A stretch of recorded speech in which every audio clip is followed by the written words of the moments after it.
Bien, vamos a hablar sobre la leptospirosis. La leptospirosis es una enfermedad ictérica febril y es causada por una espiroqueta del género Leptospira.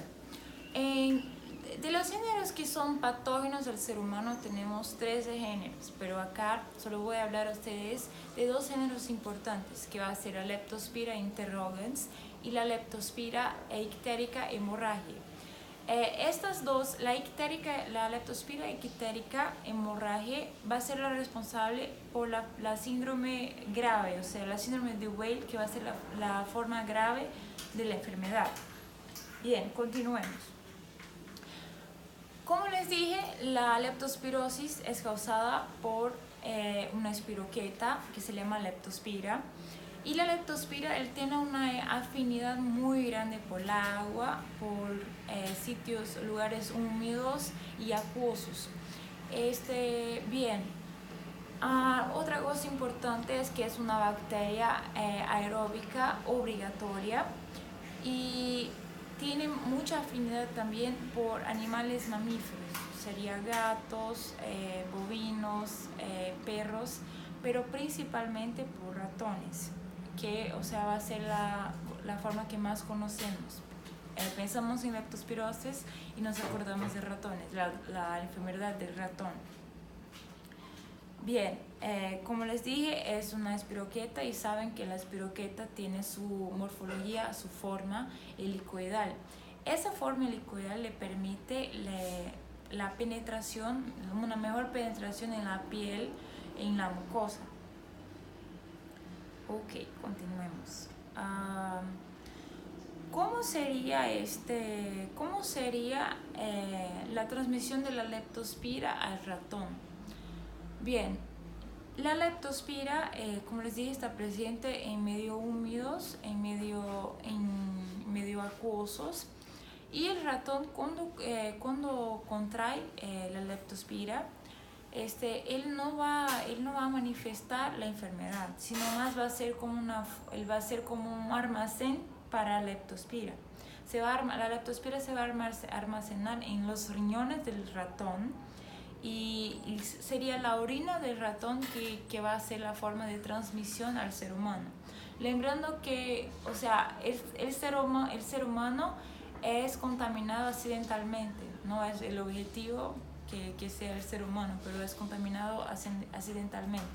Y igual la leptospira puede vivir en gatos, perros, bovinos, suinos, varios mamíferos, pero tiene en especial el ratón. Un dato importante es que el género de ratón Norvicus, que va a ser el ratón de esgoto, es uno de los géneros que tiene más afinidad por la Leptospira ictericia hemorragiae, que va a ser la forma de la síndrome grave, o sea, de la síndrome de Weil, enfermedad grave de la leptospirosis. Como les dije, la leptospira es capaz de penetrar en pequeñas abrasiones cutáneas, sería en la piel, en la orofaringe, en la faringe. Bien. Bueno, pero ¿cómo entramos en contacto con la orina del ratón? O sea, no vas a tomar la orina del ratón, obvio. Lo que más vemos cuando hablamos, por ejemplo, de epidemiología es que en temporadas de enchentes, en temporadas de lluvias, la verdad que causan enchentes en las ciudades, es la época donde tenemos las más altas tasas de la enfermedad. Porque el ser humano la agua de la lluvia entra en contacto con los esgotos de las ciudades, que pueden estar con muchos ratones, que pueden urinar, muchos que pueden tener la leptospirosis. Así que las aguas de las enchentes entran en contacto con el ser humano y luego el ser humano se encuentra con la enfermedad. Otra cosa importante, la orina del ratón igual puede estar presente en alimentos o mismo la orina se puede diluir en la agua y la agua puede contaminar alimentos o la persona puede beber agua contaminada y así la persona se transmite la enfermedad a la persona, al ser humano. Aquí se tiene una imagen de la bacteria, de la espiroqueta, su forma licoidal, como les dije. Y aquí una foto del ratón. Ese sería el género Norbicus, que va a ser el género de ratón del esgoto. Bien, continuemos.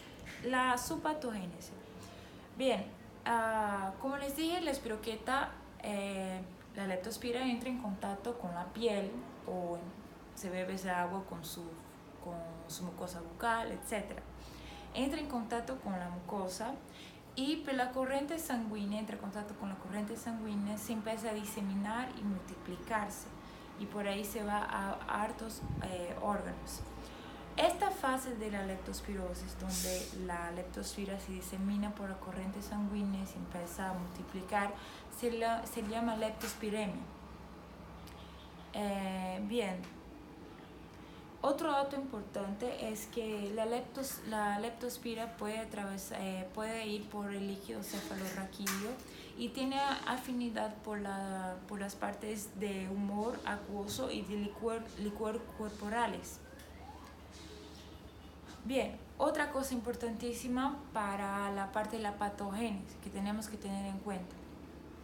La leptospira causa una lesión endotelial y puede causar una capilaritis, que va a ser una enfermedad de los capilares y que puede llevar a extravasamiento de plasma y nos puede causar hemorragia. Y otra cosa es que la leptospira tiene una afinidad grande por las membranas de las células y puede causar disfunción celular.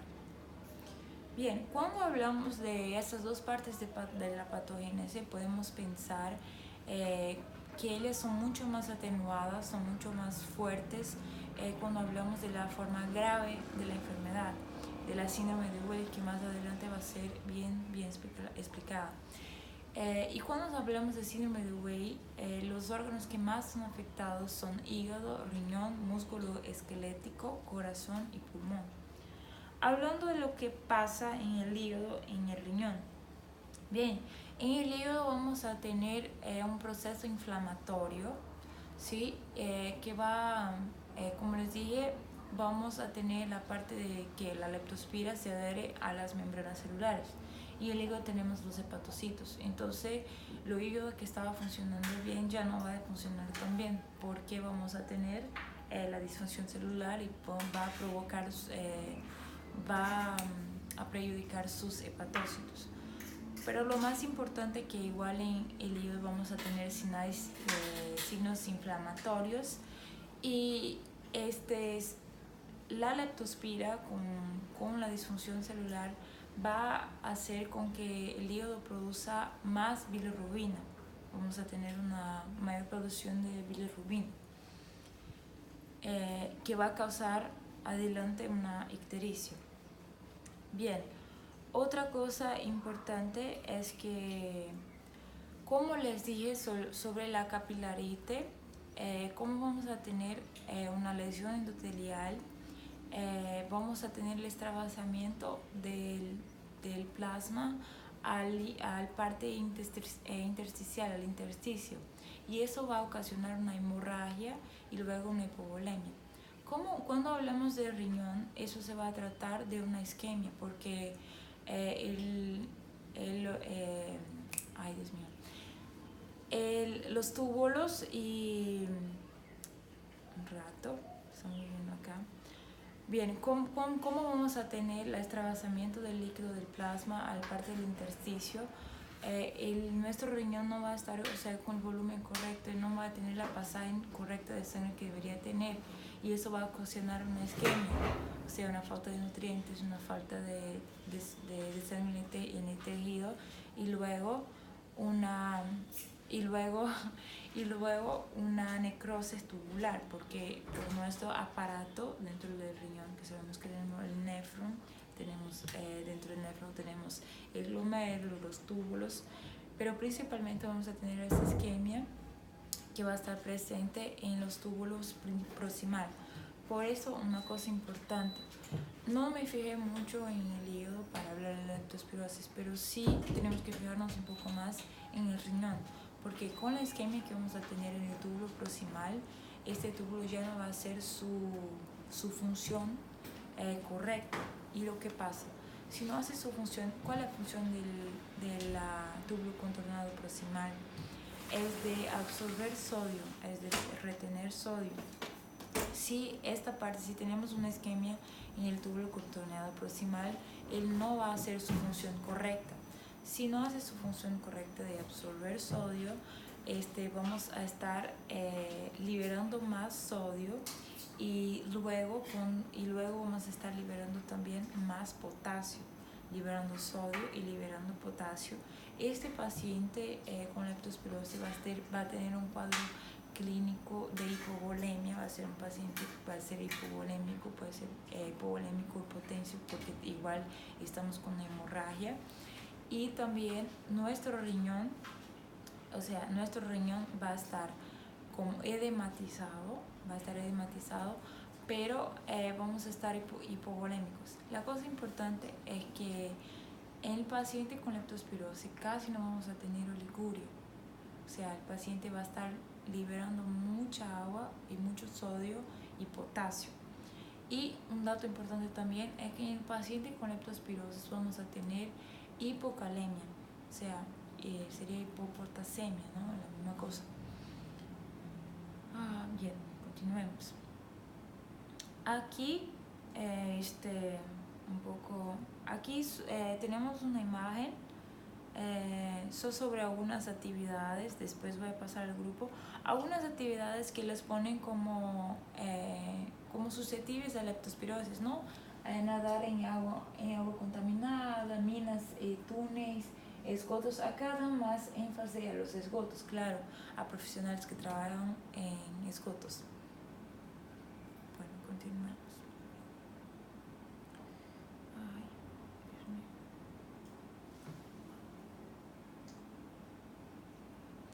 Bien, ahora hablando sobre el pulmón, el corazón y el músculo esquelético. Antiguamente, lo que más se veía era que lo miedo que más se tenía en la leptospirosis era la cuestión del riñón, o sea, el daño renal era lo más preocupante. Pero hoy en día ya se sabe que como tenemos ya la diálisis, o sea, que en caso de una insuficiencia renal sí tenemos un medio, lo que más preocupa en un paciente con leptospirosis va a ser la lesión pulmonar. Bien, la lesión, ¿qué va a causar la lesión pulmonar? Como vimos, de las dos partes de la patogenia, lo más importante va a ser la lesión endotelial y la capilarite, que va a causar el extravasamiento del líquido.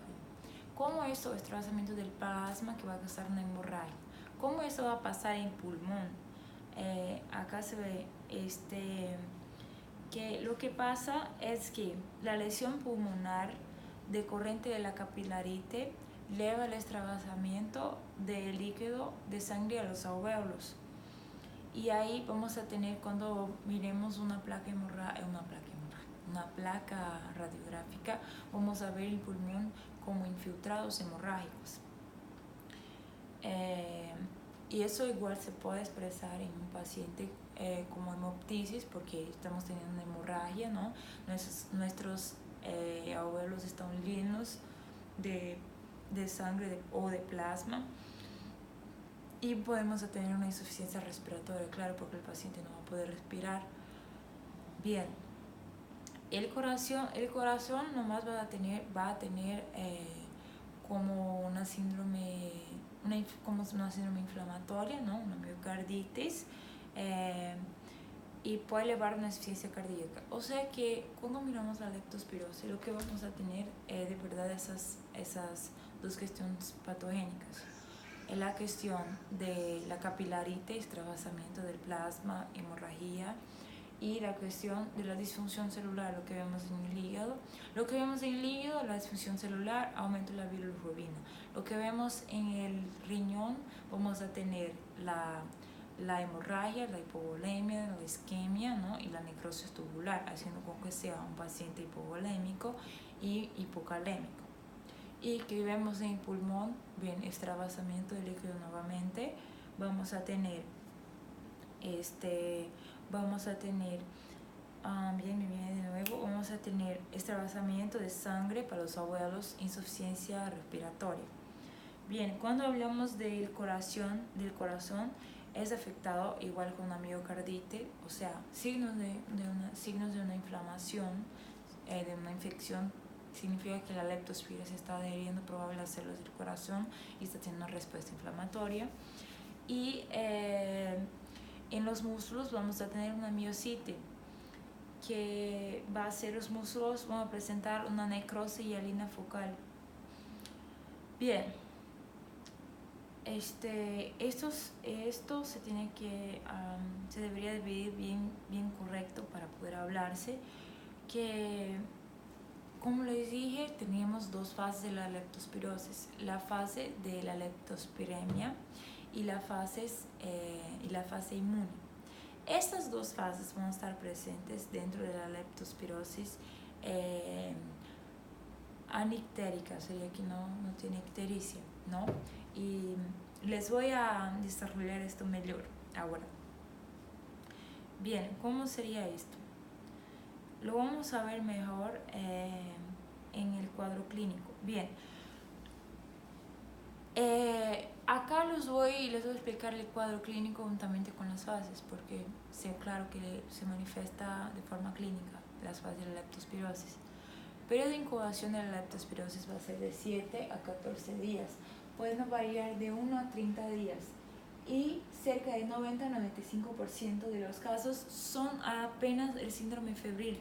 ¿Qué es el síndrome febril? Ya vamos a ver. Van a ser síntomas más sencillos, como mialgia, cefalea, la fiebre, pero nada tan atenuado, nada tan con tanta fuerza. O sea, va a ser como va a aparecer tal vez una dengue. Claro, vamos a tener hasta como diagnóstico diferencial la dengue, y se va a aparecer como un síndrome gripal, algo más atenuado, algo más sencillo, que les digo en relación a los síntomas, lo que sea que no es de forma grave. Bien, síndrome febril semejante a la influenza o dengue clásica, lo que acabo de decirles. Pero dentro de este 90-95% vamos a tener también la parte del 5-10% que puede ser el síndrome grave, la forma grave de la enfermedad. Bien, entonces les voy a explicar mejor acá. La forma nectérica se divide en fase leptospirémica, de leptospiremia, que es la fase donde la bacteria entra en nuestro organismo, se disemina por el sangre y empieza a multiplicarse. Cuando eso acontece, esto se va a acontecer de 3 a 7 días, se va a pasar eso, la fase de leptospiremia, la primera fase de la fase del cuadro anictérico. ¿Correcto? Bien. Bien, a la leptospiremia, como les dije, los síntomas van a ser más sencillos. Vamos a tener fiebre de 38 a 40 grados, o sea, no muy fuerte. Esta fiebre de la fase leptospiremia va a ser una fiebre remitente, o sea que va a haber oscilaciones en el día. Vamos a tener náuseas, vómitos, cefalea frontal, o sea, dolores hasta que se puede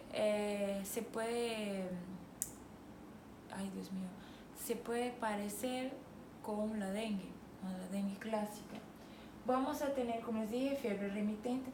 Lo más interesante y característico acá va a ser que en la fase anictérica y la fase de leptospiremia, el paciente va a tener el dolor, las mialgias muy fuertes en la palpación de los miembros inferiores, principalmente en la pantorrilla. Eso va a ser una de las características súper importantes de la leptospirosis. Porque cuando vemos, por ejemplo, el diagnóstico diferencial de la dengue, en la dengue tenemos más mialgias y tenemos un dolor más característico en la parte superior, en los miembros superiores del cuerpo. Bien, otra cosa importante va a ser las sufusiones conjuntivales, que va a ser el ojo rojo, que son notadas de 30 a 40% de los casos. Y además, o sea, los síntomas principales van a ser cefalea, fiebre remitente con oscilaciones, síntomas característicos que hace con que el médico, o sea, tenga una desconfianza más de una énfasis mayor, va a ser el dolor en las pantorrillas y las sufusiones conjuntivales, que va a ser el ojo rojo.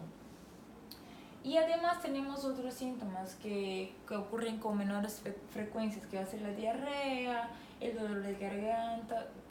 O sea, miren que es un poco semejante a un síndrome gripal, pero tiene sus síntomas característicos de la leptospirosis. Y igual aquí él pone que puede haber un rash eritematoso macupapular en la región pretibial con duración entre las 7 días, pero bien, no es igual un síntoma característico. Bien, esta fue la primera fase. Entonces la primera fase, en la fase nectérica, en la fase de leptospiremia, va a tener estas características, sería la fase inicial de la leptospirosis. Segundo, vamos a tener la fase inmune. En la fase inmune se caracteriza por el término de la fiebre, la reducción de la efervescencia, la reducción de la fiebre.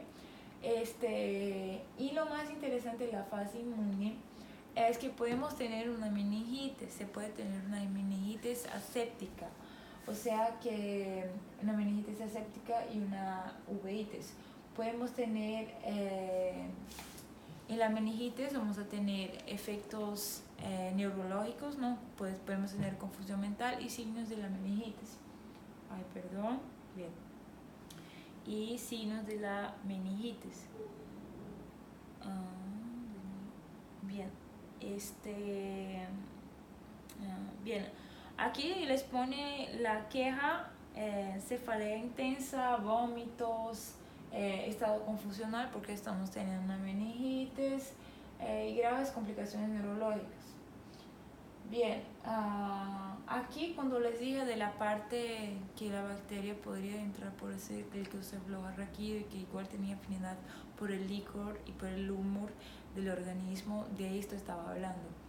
Esta es la fase de inmunidad. Lo importante y lo interesante es que más adelante cuando vamos a hablar de diagnóstico y vamos a hablar sobre las sorologías, podemos notar que, por ejemplo, yo no puedo tomar o no puedo pedir a mi paciente una sorología, por ejemplo, entre mis, aquí tenemos, entre mis 3 y 7 días, en la fase de leptospiremia, yo no voy a tener sorología, no voy a tener anticuerpos, o sea, no voy a tener anticuerpos para leptospirosis. Pero ya en la fase inmune sí puedo pedir y sí voy a tener, o sea que serían después de 2 semanas que tenemos que pedir la sorología, pero eso ya vamos a ver, ya tengo que calmarme. Ok, bien, aquí un cuadrito que le explica más fácil, pero periodo de incubación de 7 a 14 días, fase septicemia de 3 a 7 días, y acá ya vamos a ver la fase inmune de 4 a 30 días y se puede desenvolver la enfermedad de Wei, que es la forma grave. Mira, aquí les dije sobre el laboratorio, que va a ser el diagnóstico. Vamos a tener la leucocitosis. Mi madre me está llamando en medio de la clase. No sé qué hacer. Porque estoy ocupada, le mandé, puedo llamar más tarde, pero ok. Bien, continuando. Cuando hablamos de laboratorio, chicos, estamos teniendo una infección, ¿no? Estamos con una bacteria dentro de nuestro cuerpo. Entonces, el obvio, leucocitosis, desvío a izquierda, ¿no? aquí la propia literatura nos muestra como otras infecciones bacterianas clásicas sí vamos a tener leucocitosis, ok, normal. Leucomotría, plaquetopenia, se ve frecuente en la leptospirosis porque estamos teniendo el consumo de plaquetas. Bien, continuemos. El VHS realmente está elevado, pero el VHS igual nos va a mostrar que estamos teniendo una infección. No va a ser algo muy interesante, así, no va a ser un examen específico. Y las CPK están elevadas. Bien, ahora vamos a la parte más interesante. Ok, como les dije, como estábamos hablando, la síndrome de Well vamos a tener todos estos síntomas. Primero, recapitulando. Leptospirosis tenemos fase anictérica, sin ictericia. No tenemos ictericia.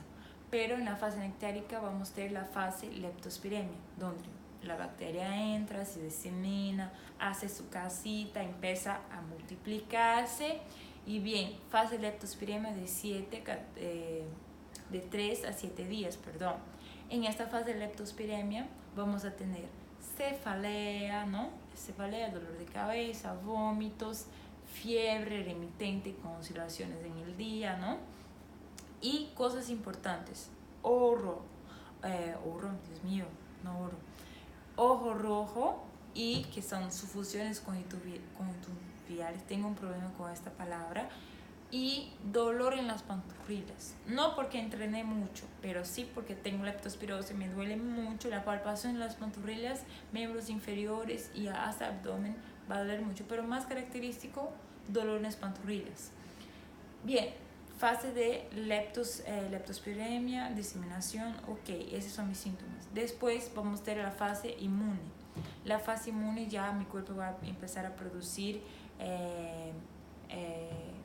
Dios mío, va a empezar a producir, no son anticuerpos, va a empezar a producir anticuerpos, pero ¿cómo empieza a producir anticuerpos? Y como les dije que la bacteria se puede diseminar hasta por líquido cefalorraquídeo, puedo tener una meningitis aséptica y de ahí voy a tener los signos y síntomas de una meningitis, ¿no? Ok, y continuamos. Fuera de la fase anictérica vamos a tener la forma ictérico-hemorrágica. Bien, como el nombre ya dice, es la forma donde vamos a tener la ictericia. Como le dije, sobre el sorogrupo L ictérico-hemorragia, que les dije que es más, el más común de causar la síndrome. Ojalá nadie tenga leptospirosis con la leptospira ictérico-hemorragia, porque el agente más causal de la síndrome de Well, que es la síndrome grave, la fase grave de la enfermedad.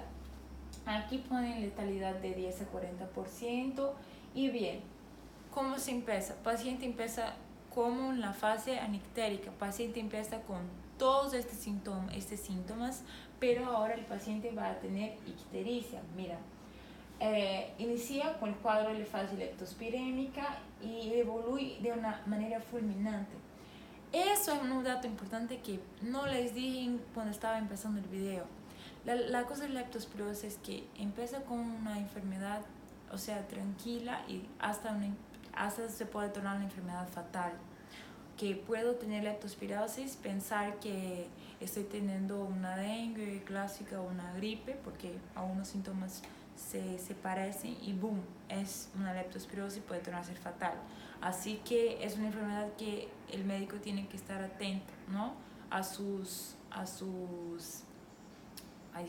señales, a sus signos.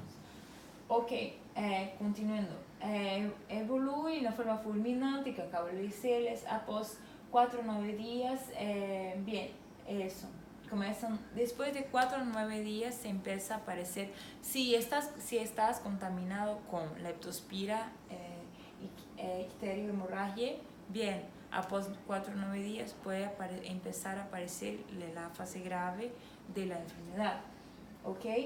Eh, Bien, aquí dice que los llaverecitos, o sea, la fiebre ya no es muy característica, o sea, puedes tener y puedes no tener, no es algo objetivo. Y lo más importante, este, aquí dice puede disminuir, puede empeorar la fiebre. Lo que es más importante que había les dicho, tenemos muchas énfasis en el hígado, en el riñón y en el pulmón, principalmente en el síndrome de Weil. O sea, es que acá en esta literatura los pusieron un poco, o sea, no desorganizados, pero los pusieron un poco sueltos, una parte de la otra, los explicaron un poco sueltos y yo opté, o sea, escogí explicar cómo estaba en la literatura, pero los debía tener explicado más o menos todos juntos. Y como no expliqué, voy a repasar. En la síndrome de Weil vamos a tener todos los síntomas más atenuados. Como vimos, ¿qué va a ocurrir con el hígado? Tenemos disfunción celular, tenemos hepatocitos trabajando la forma que no deberían trabajar, tenemos un hígado que está pasando por un proceso de inflamación, no está bien, no está, o sea, un órgano que no está trabajando bien. ¿Y qué pasa? Su bilirrubina aumenta, empieza a subir. Otra cosa, eh, otra cosa importante, tengo capilarite, lesión endotelial, el plasma empieza a salir del endotelio, y empieza a tener hemorragia. Ya vamos a ver un dato importante sobre esa hemorragia y sobre esa bilirrubina también. ¿Y qué pasa? Tengo un hepatomegalia, estoy teniendo un proceso inflamatorio, sí, es justificable. Hemograma semejante, bien, hemograma semejante de forma nictérica, o sea que la forma nictérica vamos a tener leucocitosis, pero que acá la leucocitosis va a ser más acentuada. Bien, ¿no? Síndrome, forma grave, todo va a ser más acentuado. Y aquí pone que el VHS puede ultrapasar el 90. Chicos, el VHS va a mostrar que estamos teniendo una infección, o sea, está alto, no porque estamos teniendo una infección. Entonces, ok, nada de nuevo por acá. Ictericia es un sinal prominente, tiene una característica especial. Ay, Dios mío, no acredito. Ya. Aquí quería llegar. Miren, dice ictericia rubínica. Esa ictericia rubínica es anaranjada. ¿Y por qué? Porque con el extravasamiento del plasma, o sea, y extravasamiento del sangre afuera del endotelio por la capilarite que les dije 1000 veces en el video, y el aumento de la bilirrubina, es como si los dos se mezclasen y rojo con amarillo se mezclan y dan naranja. De una forma bien niño explicando para niños, ¿no? O sea que el rojo con el naranja, bilirrubina rubínica, no, ictericia rubínica, perdón, sería color anaranjado. Una super característica de la leptospirosis. Ok, que creo que ya en esta fase más o menos se tiene idea de que estamos ayudando con la leptospirosis, ¿no? Pero bien, más una característica súper importante que ya estamos en la síndrome de Weil, que es una síndrome súper importante, que es una síndrome súper, o sea, grave. Aquí otra parte importante. Les dije que la insuficiencia renal aguda, porque es común. Tuvimos una isquemia, después tuvimos una necrosis en nuestro túbulo, la acuerdan que les expliqué en el video. O sea, estamos teniendo, mi paciente está hipovolémico, o sea que la isquemia y la necrosis y el extravasamiento del plasma, todo, como mi riñón no está trabajando bien, o sea, voy a llegar a tener una insuficiencia renal. Eso ya igual fue explicado. Aquí lo que igual les dicen es que estamos teniendo una insuficiencia renal, o sea, mis bases nitrogenadas van a aumentar, urea, creatinina, ¿no? Todo va a aumentar, mi riñón no está trabajando bien. Aquí dice que la insuficiencia renal aguda puede ser oligúrica, pero ya en varias literaturas dice que no necesariamente va a ser oligúrica. En la verdad es que el paciente con leptospirosis va a estar, además de estar hipovolémico, porque va a estar extravasando, el sangre va a tener una hemorragia, puede ser que no sea oligúrico, y hasta aquí dice que puede ser poliúrico. Bien, aquí dice pacientes son normotensos o hipotensos. Claro, yo estoy hipovolémico, o sea que se baja todo, ¿no? Hipocalémicos, estamos perdiendo sodio, estamos consecuentemente perdiendo potasio también. Aquí, o sea que acá estoy básicamente repitiendo y atenuando la síndrome de Weil. Entonces la síndrome de Weil vamos a tener la icterícica rubínica, vamos a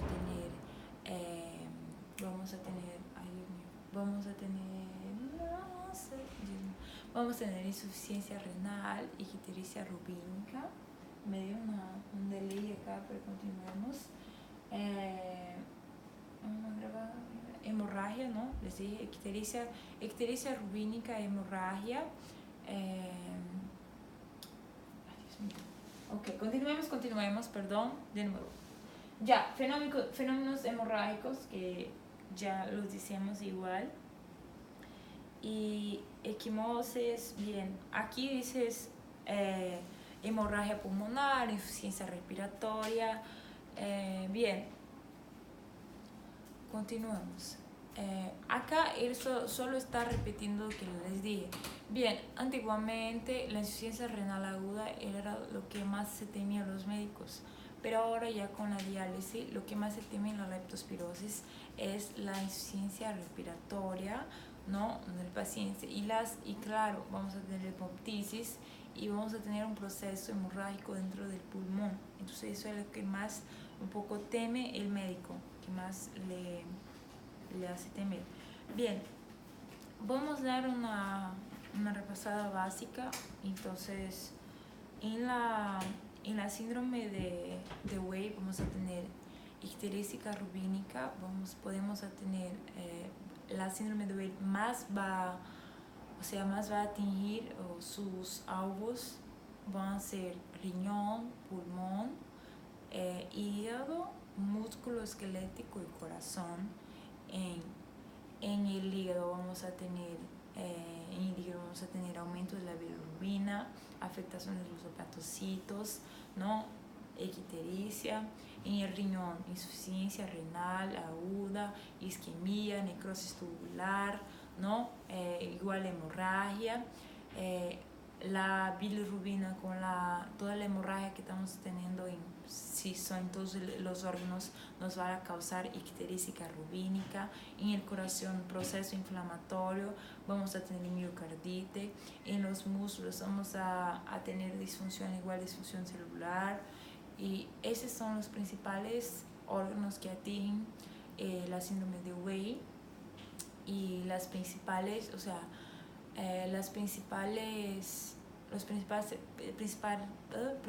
factores que va a ocasionar en cada órgano. Y bien, el diagnóstico. La confirmación diagnóstica de la leptospirosis, como les había dicho, no vamos aquí les dice que puede ser hecha por en la leptospirosis, la leptospira interróganos podemos hacer el examen de campo oscuro por isolamiento de cultura, ok. Podemos hacer por la técnica del PCR, y claro, todo eso mezclado con el cuadro clínico, que la clínica, que va a ser igual uno de los más importantes. Aquí dice lo que lo había dicho, en la fase de leptospiremia no vamos a pedir serología porque no se va a salir. Después de 2 semanas vamos a pedir, ya en la fase inmune, vamos a pedir la serología. Se considera como caso confirmado la leptospirosis que va a presentar signos de síntomas clínicos compatibles asociados a uno de los más resultados laboratoriales. Eso es importante. O sea que uno o más los síntomas asociados con uno o más de estos testes laboratoriales. Test de ELISA, reagente, o sea, reagente a macroaglutinación, solo conversión y solamente la leptospira, claro, estamos en sangre, líquido, orina o tejidos, y inmunohistoquímica positiva. Bien, igual aquí tenemos la cultura. Les dije, la cultura, la gente de la leptospirosis solo puede ser isolada a la sangre o líquido en los primeros 7 días de la enfermedad, ainda en fase de leptospiremia. No, esta es otra cosa. La sensibilidad es de 50% siendo reducida. Bien. O sea que la cultura es hecha en Flemish o Stuart. Pero lo que más dicen en las literaturas es que tenemos que adecuar el signos y los síntomas a los testes de ELISA y a soroconversión, que es hecha después de 14-21 días, ¿no? Porque va a ser la sorología va a ser en la fase inmune de la enfermedad.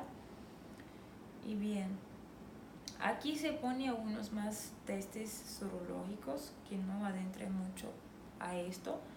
Y vamos al tratamiento. Bien, como es una enfermedad autolimitada, tenemos que, con el tratamiento antibiótico, tenemos que tener los principales objetivos. Reducir la intensidad de los síntomas, claro, ok, y reducir la mortalidad en la forma grave. O sea, que nos preocupa mucho la síndrome de Wey, porque claro, ella tiene síndrome de Wey, miren que cuántas cosas estamos teniendo, ¿no? Y hartos órganos afectados. Bien, la terapia antibiótica debe ser iniciada cuanto antes posible, claro, en todas las enfermedades. Y en los primeros 5 días se debe aprovechar la fase de leptospiremia. Cuando estamos con la enfermedad leve, la forma ictérica, la forma de leptospiremia, la forma de fase inmune, vamos a tener como recomendación amoxicilina 500 miligramos, bioral en 8 horas, 5 a 7 días. Y o doxiciclina de 100 miligramos, 2 en 12 por 5 a 7 días. Ok. Ya en la fase grave vamos a usar penicilina cristalínica intravenosa de 6 en 6 horas o ceftriaxona de 1 a 2 gramos, penicilina cristalina 1,5 millones y ceftriaxona de cada 24 horas. Bien, otra cosa importante es que en la síndrome de Wey estamos teniendo una hemorragia. O sea que no solo voy a dar antibióticos a mi paciente, yo tengo que reponer ese líquido que perdemos. Así que la reposición volemia y la reposición de potasio y el acompañamiento de la función renal y pulmonar es indispensable. Ok, bien, está bien. Y profilaxia. Esto es importante porque la leptospirosis es una enfermedad a nivel global. O sea que, claro, les dije que en cuestión de epidemiología está más más enfatizada o más visible en las temporadas de lluvia y en las temporadas, en las hinchentes. Pero lo más importante serían las profilaxias, más importante serían los métodos de prevenir, o sea, información, ¿no? Muchas enfermedades son evitadas con información. Principales medidas profilácticas son programas de control para impedir la proliferación de ratones, proliferaciones de animales no contaminables y claro, como les dije, no me acuerdo si les dije, pero bien, la leptospira también puede ser transmitida por el aire. O sea que si tengo un almacén y tengo hartos ratones dentro de ese almacén y no lo sé de eso y está todo cerrado y mis ratones empiezan a hacer pis y les dejo ahí ese almacén. Cuando por si acaso un día quiero abrir el almacén, lo abro y la leptospira está en el aire y puedo contaminarme. O sea que la profilaxia también entra en la cuestión de limpieza de almacenes, de limpieza hasta de las casas, ¿no? O sea, mantener bien limpia, mantener bien limpios los alimentos, bien lavados, para que no haya riesgo de contaminación. Igual hay algunos programas de control en relación a personas que nadan en lugares contaminados, o a unas profesiones como bomberos o personas que trabajan en esgotos, ¿no? De hacer un buen preparo en su ropa, una buena protección cuando fueron, ¿no? A su local de trabajo, para que no haya ese riesgo. Bien, esto mis compañeros. Cualquier duda suban al grupo y pregunten al doctor. Mentira. Cualquier duda me manden por WhatsApp y les voy a contestar. Muchas gracias y buenas noches.